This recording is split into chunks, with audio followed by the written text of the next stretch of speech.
Good morning మా. Praise the Lord. ఎలా ఉన్నారు? బాగున్నారా? మీరందరూ బాగుండాలని ప్రతి నిత్యం మేము ప్రార్థన చేస్తున్నాం. బైబిల్ చదివారా? ప్రార్థించారా? ఈరోజు బైబిల్ చదవటం వలన, ప్రార్థించటం వలన మనం దేవునికి చాలా దగ్గరగా ఉంటాం. మన ప్రతి సమస్య నుండి, మన ప్రతి శోధన నుండి దేవుడే మనల్ని విడిపించి మనల్ని రక్షిస్తూ ఉంటాడు. ఈరోజు దేవుని యొక్క మాటను తీసుకొని మీ అందరి ఎదుటికి రావడానికి దేవుడు చూపించినటువంటి కృపను బట్టి, ధన్యతను బట్టి దేవునికి కృతజ్ఞతాస్తుతులు చెల్లిస్తున్నాను. ఈరోజు దేవుని యొక్క మాట 2వ సమూయేలు గ్రంథము 22వ అధ్యాయము 29వ వచనము. యెహోవా, నీవు నాకు దీపమై ఉన్నావు. యెహోవా, చీకటిని నాకు వెలుగుగా చేయును.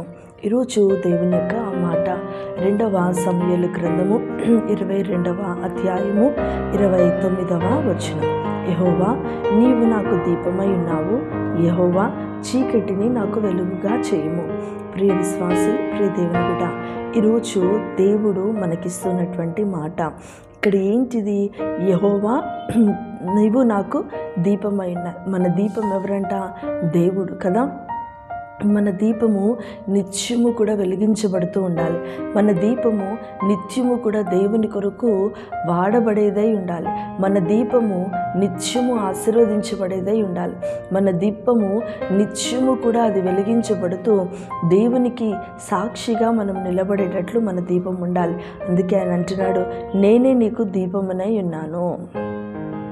అలానే చీకటిని నాకు వెలుగుగా చేయము కదా. ప్రతి చీకటిని వెలుగుగా మార్చగలవాడు ఆయనే ఉన్నాడు. మన దీపాన్ని వెలిగించేవాడు ఆయనే ఉన్నాడు. మన చీకటిని వెలుగుగా మార్చేటువంటి దేవుడు మన దేవుడే ఇంటి ఉన్నాడు. మన చీకటిని వెలుగుగా మార్చడానికే యేసుక్రీస్తు ప్రభువారు ఈ లోకంలోనికి వచ్చి ఉన్నారు.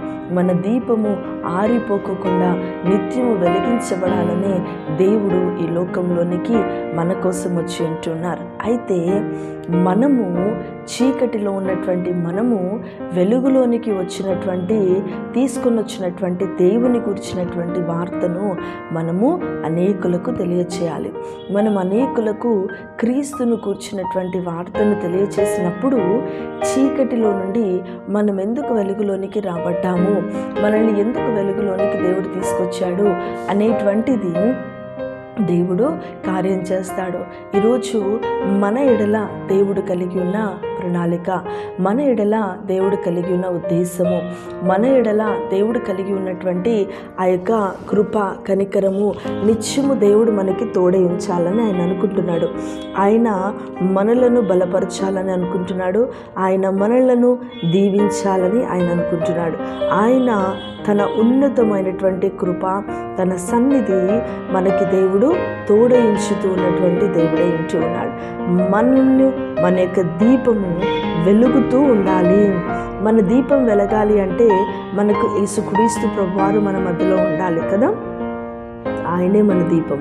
ఆయనే మన దీపముగా ఉన్నప్పుడు మన దీపము నిత్యము వెలిగించబడాలి అంటే మనం ఏం చేయాలి? నిత్యము కూడా ఆయన సన్నిధిలో మనము పరిశుద్ధాత్మలో, వాక్యములో, ప్రార్థనలో ఎదుగుతూ ముందుకి నడిపించబడాలి. అలా నడిపించబడినప్పుడు మనము దేవుడు దీవిస్తూ మనలను ముందుకి నడిపిస్తూ ఉంటాడు. ప్రార్థించుకుందామా? ప్రభువా, నీకు వందనాలు యేసయ్యా, కృతజ్ఞతాస్తుతులు. నువ్వు మా దీపమై ఉన్నావు అయ్యా. మా చీకటిని వెలుగుగా మార్చిన దేవా, నీకు స్తోత్రములు చెల్లిస్తున్నా. ప్రభువా, నీ యొక్క సన్నిధి, నీ యొక్క కృప నిత్యము మాకు తోడయించమని మేము ప్రార్థిస్తున్నాం. యేసు నీ నామమున ప్రభా, నీ అద్భుతమైనటువంటి కార్యములు మా జీవితంలో జరిగించండి. ఈ వాక్యం వింటున్న ప్రతి ఒక్క బిడ్డను దీవించండి. ప్రతి ఒక్కరి ఇంటికి నువ్వు దీపమై ఉన్నావు. ప్రతి ఒక్క ఇంటికి నువ్వు వెలుగై ఉన్నావు ప్రభా, నీకు స్తోత్రం. వారి ప్రతి ఒక్క దీపమును, వారి ప్రతి ఒక్క వెలుగును అయాతని నాయన నువ్వు బలపరచు. ప్రతి ఒక్కరు కూడా ప్రభా ఆ వెలుగును కలిగి నీ సాక్షులుగా నీలో వర్ధిల్లుతూ నీలో ముందుకు నడిపించబడే కృపను, ధన్యతను, భాగ్యమును దయచేసి దీవించి ఆశీర్వదించి నడిపించమని మా ప్రభువును ప్రేరక్షకుడనైన యేసుక్రీస్తు పరిశుద్ధ నామమున ఈ యొక్క ప్రార్థన నీకు మేము సమర్పిస్తున్నాము తండ్రి. ఆమేన్.